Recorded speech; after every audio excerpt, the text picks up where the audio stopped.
The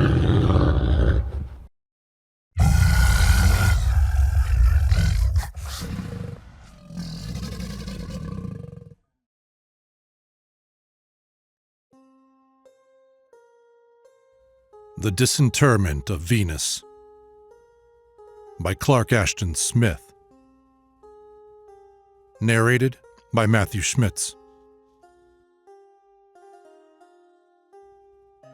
Prior to certain highly deplorable and scandalous events in the year 1550, the vegetable garden of Paragon was situated on the southeast side of the abbey. After these events, it was removed to the northwest side, where it has remained ever since, and the former garden site was given to weeds and briars, which, by strict order of the successive abbots, no one has ever tried to eradicate or curb. The happenings which compelled this removal of the Benedictines' turnip and carrot patches became a popular tale in Aveyron. It is hard to say how much or how little of the legend is apocryphal. One April morning, 3 monks were spading lustily in the garden. Their names were Paul, Pierre, and Hughes. The first was a man of ripe years, hale and robust. The second was in his early prime. The third was a little more than a boy and had but recently taken his final vows. Being moved with an especial ardor, in which the vernal stirring of youthful sap may have played its part, Hughes proceeded to dig the loamy soil even more diligently than his comrades. The ground was almost free of stones, owing to the careful tillage of many generations of monks. But anon, through the muscular zeal with which it was wielded, the spade of Hughes encountered a hard and well-buried object of indeterminate size. Hughes felt that this obstruction, which in all likelihood was a small boulder, should be removed for the honor of the monastery and the glory of God. Bending busily, he shoveled away the moist, blackish loam in an effort to uncover it. The task was more arduous than he had expected, and the supposed boulder began to reveal an amazing length and a quite singular formation as he bared it by degrees. Leaving their own toil, Pierre and Paul came to his assistance. Soon, though the zealous endeavors of the 3, the nature of the buried object became all too manifest. In the large pit they had now dug, the monks beheld the grimy head and torso of what was plainly a marble woman or goddess from antique years. The pale stone of shoulders and arms, tinged faintly as if with a living rose, had been scraped clean in places by their shovels, but the face and breasts were still black with heavily caked loam. The figure stood erect, as if on a hidden pedestal. One arm was raised, caressing with a shapely hand the ripe contour of shoulder and bosom. The other, hanging idly, was still plunged in the earth. Digging deeper, the monks uncovered the full hips and rounded thighs, and finally, taking turns in the pit, whose rim was now higher than their heads, they came to the sunken pedestal, which stood on a pavement of granite. During the course of their excavations, the brothers had felt a strange, powerful excitement, whose cause they could hardly have explained, but which seemed to arise, like some obscure contagion, from the long-buried arms and bosom of the image. Mingled with a pious horror, due to the infamous paganry and nudity of the statue, there was an unacknowledged pleasure which the 3 would have rebuked in themselves as vile and shameful if they had recognized it. Fearful of chipping or scratching the marble, they wielded their spades with much chariness, and when the digging was completed and the comely feet were uncovered on their pedestal, Paul, the oldest, standing beside the image in the pit, began to wipe away with a handful of weeds and grass the maculations of dark loam that still clung to its lovely body. This task he performed with great thoroughness, and he ended up by polishing the marble with the hem and sleeves of his black robe. He and his fellows, who were not without classic learning, now saw that the figure was evidently a statue of Venus, dating no doubt from the Roman occupation of Aveyron, when certain altars to this divinity had been established by the invaders. The vicissitudes of half-legendary time, the long dark years of inhumation, had harmed the Venus little, if at all. The slight mutilation of an ear tip half hidden by rippling curls and the partial fracture of a shapely middle toe merely served to add, if possible, a keener seduction to her languorous beauty. She was exquisite as the succubi of youthful dreams, but her perfection was touched with ineffable evil. The lines of the mature figure were fraught with a maddening luxuriousness. The lips of the full Circean face were half pouting, half smiling with ambiguous allure. It was the masterpiece of an unknown, decadent sculptor, not the noble maternal Venus of heroic times, but the sly and cruelly voluptuous Cytherean of dark orgies, ready for her descent into the hollow hill. A forbidden enchantment, an unhallowed thraldom, seemed to flow from the flesh-pale marble and to weave itself like invisible hair about the hearts of the brothers. With a sudden, mutual feeling of shame, they recalled their monkhood and began to debate what should be done with the Venus, which, in a monastery garden, was somewhat misplaced. After a brief discussion, Hughes went to report their find to the abbot and await his decision regarding its disposal. In the meanwhile, Paul and Pierre resumed their garden labors, stealing perhaps occasional covert glances at the pagan goddess. Augustine, the abbot, came presently into the garden, accompanied by those monks who were not, at that hour, engaged in some special task. With a severe mien and silence, he proceeded to inspect the statue, and those with him waited reverently, not venturing to speak before their abbot had spoken. Even the saintly Augustine, however, in spite of his age and rigorous temper, was somewhat discomfited by the peculiar witchery which seemed to emanate from the marble. Of this he gave no sign, and the natural austerity of his demeanor deepened. Curtly, he ordered the bringing of ropes and directed the raising of the Venus from her loamy bed to a standing position on the garden ground beside the hole. In this task, Paul, Pierre, and Hughes were assisted by two others. Many of the monks now pressed forward to examine the figure closely, and several were even prompted to touch it, till rebuked for this unseemly action by their superior. Certain of the elder and more austere Benedictines urged its immediate destruction, arguing that the image was a heathen abomination that defiled the abbey garden by its presence. Others, the more practical, pointed out that the Venus, being a rare and beautiful example of Roman sculpture, might well be sold at a goodly price to some rich and impious art lover. Augustine, though he felt that the Venus should be destroyed as an impure pagan idol, was filled with a queer and peculiar hesitation, which led him to defer the necessary orders for her demolishment. It was as if the subtly wanton loveliness of the marble were pleading for clemency, like a living form with a voice half human, half divine. Averting his eyes from the white bosom, he spoke harshly, bidding the brothers to return to their labors and devotions, and saying that the Venus could remain in the garden till arrangements were made for her ultimate disposition and removal. Pending this, he instructed one of the brothers to bring sackcloth and drape therewith the unseemly nudity of the goddess. The disinterment of this antique image became a source of much discussion and some perturbation and dissension amid the quiet brotherhood at Paragon. Because of the curiosity shown by many monks, the abbot issued an injunction that no one should approach the statue other than those whose labors might compel an involuntary proximity.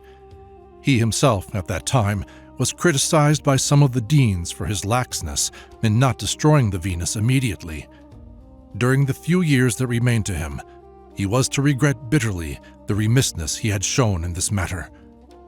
No one, however, dreamt of the grave scandals that were to ensue shortly.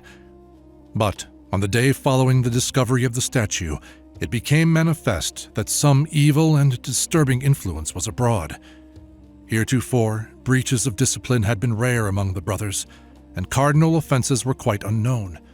But now it seemed that a spirit of unruliness, impiety, ribaldry, and wrongdoing had entered Paragon. Paul, Pierre, and Hughes were the first to undergo penance for their peccancies.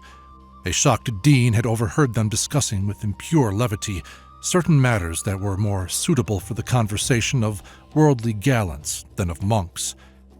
By way of extenuation, the three brothers pleaded that they had been obsessed with carnal thoughts and images ever since their exhumation of the Venus, and for this they blamed the statue, saying that a pagan witchcraft had come upon them from its flesh-white marble. On that same day, others of the monks were charged with similar offenses, and still others made confession of lubric desires and visions such as had tormented Anthony during his desert vigil. Those too were prone to blame the Venus. Before evensong, many infractions of monastic rule were reported, and some of them were of such nature as to call for the severest rebuke and penance. Brothers, whose conduct had heretofore been exemplary in all ways, were found guilty of transgressions such as could be accounted for only by the direct influence of Satan or some powerful demon. Worst of all, on that very night, it was found that Hughes and Paul were absent from their beds in the dormitory, and no one could say whither they had gone. They did not return on the day following. Inquiries were made by the abbot's order in the neighboring village of St. Zenoby, and it was learned that Paul and Hughes had spent the night at a tavern of unsavory repute, drinking and wenching, and they had taken the road to Aeon, chief city of the province, at early dawn. Later, they were apprehended and brought back to the monastery, protesting that their downfall was wholly due to some evil contagion which they had incurred by touching the statue. In view of the unexampled demoralization which prevailed at Paragon, no one doubted that a diabolic pagan charm was at work. The source of the charm was all too obvious, moreover. Queer tales were told by monks who had labored in the garden or had passed within sight of the image. They swore that the Venus was no mere sculptured idol, but a living woman or she-devil who had changed her position repeatedly and had rearranged the folds of the sackcloth in such manner as to lay bare one shapely shoulder and a part of her bosom. Others avowed that the Venus walked in the garden by night, and some even affirmed that she had entered the monastery and appeared before them like a succubus. Much fright and horror was created by these tales, and no one dared to approach the image closely. Though the situation was supremely scandalous, the abbot still forbore to issue orders for the statue's demolition, fearing that any monk who touched it, even with a motive so pious, would court the baleful sorcery that had brought Hughes and Paul to disaster and disgrace, and had led others into impurity of speech or actual impiety. It was suggested, however, that some layman should be hired to shatter the idol and remove and bury its fragments. This, no doubt, would have been accomplished in good time if it had not been for the hasty and fanatic zeal of Brother Lewis. This brother, a youth of good family, was conspicuous among the Benedictines, both for his comely face and his austere piety. Handsome as Adonis, he was given to ascetic vigils and prolonged devotions, outdoing in this regard the abbot and the deans. At the hour of the statue's disinterment, he was busily engaged in copying a Latin testament, and neither then nor at any later time had he cared to inspect a find which he considered more than dubious. He had expressed disapprobation on hearing from his fellows the details of the discovery, and feeling that the abbey garden was polluted by the presence of an obscene image, he had purposely avoided all windows through which the marble might have been visible to his chaste eyes. When the influence of the heathen evil and corruption became manifest amid the brothers, he had shown great indignation, deeming it a most insufferable thing that virtuous, God-fearing monks should be brought to shame through the operation of some hellish pagan spell. He had reprobated openly the hesitation of Augustine and his delay in destroying the maleficent idol. More mischief, he said, would ensue if it were left intact. In view of all this, extreme surprise and alarm were felt at Paragon when, on the 4th day after the exhumation of the statue, Brother Lewis was discovered missing. His bed had not been occupied on the previous night, but it seemed impossible that he could have fled the monastery, yielding to such desires and impulsions as had caused the ruin of Paul and Hughes. The monks were strictly interrogated by their abbot, and it was revealed that Brother Lewis, when last seen, had been loitering about the abbey workshop. Since, formerly, he had shown small interest in tools or manual labor, this was deemed a peculiar thing. Forthwith, a visit was made to the workshop, and the monk in charge of the smithy soon found that one of his heaviest hammers had been removed. The conclusion was obvious to all. Lewis, impelled by virtuous ardor and holy wrath, had gone forth during the night to demolish the baleful image of Venus. Augustine and the brothers who were with him repaired immediately to the garden. There they were met by the gardeners, who, noticing from afar that the image no longer occupied its position beside the pit, were hurrying to report this matter to the abbot. They had not dared to investigate the mystery of its disappearance, believing firmly that the statue had come to life and was lurking somewhere about the garden. Made bold by their number and by the leadership of Augustine, the assembled monks approached the pit. Beside its rim, they beheld the missing hammer, lying on the clotted loam as if Lewis had cast it aside. Nearby was the sacking that had clothed the image, but there were no fragments of broken marble such as they had thought to see. The footprints of Lewis were clearly imprinted upon the pit's margin and were discernible in strangely close proximity to the mark left by the pedestal of the statue. All this was very peculiar, and the monks felt that the mystery had begun to assume a more than sinister tinge.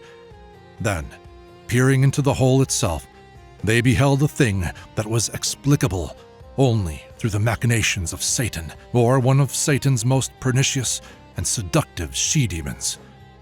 Somehow, the Venus had been overturned and had fallen back into the broad, deep pit.